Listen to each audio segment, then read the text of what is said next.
நேற்று திருவண்ணாமலையில் திமுக இளைஞரணி வடக்கு மண்டல நிர்வாகிகள் சந்திப்பு கூட்டம் நடைபெற்றது. இதில் கலந்து கொண்டு திமுக தலைவரும் தமிழக முதல்வரான ஸ்டாலின் பேசும்பொழுது, பீகாரை ஜெயித்து விட்டோம், அடுத்த டார்கெட் தமிழகம்தான் என்று அமித்ஷா சொல்கிறார். அவர் மட்டுமல்ல, சங்கி படையே கூட்டி வந்தாலும் தமிழகத்தில் ஒன்றும் செய்ய முடியாது என பேசினார்.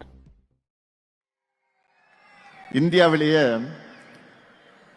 பிஜேபிக்கு எதிராக ஐடியாலஜிக்கல் ஃபைட் பண்ணிக்கிட்டு இருக்கக்கூடிய ஒரே மாநில கட்சி நம்முடைய திமுக தான். அவங்களால வெற்றி கொள்ள முடியாதது நம்முடைய தமிழ்நாட்டை மட்டும்தான். அதனால்தான் அமித்ஷா போன்றவருக்கு நம்ம மேல எரிச்சல். பேசினாங்கல்ல, அண்மையில கூட என்ன பேசினார் அவரு? பீகாரை ஜெயிச்சிட்டோம், அடுத்த டார்கெட் தமிழ்நாடு தான் சொல்றாரு.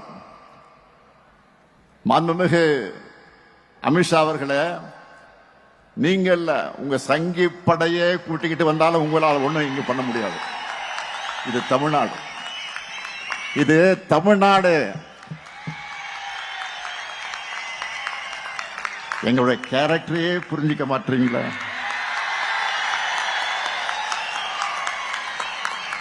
அன்போட வந்தா அரவணைப்போம், ஆணவத்தோடு வந்தா அடிபடைய மாட்டோம், எதிர்த்து நிற்போம்.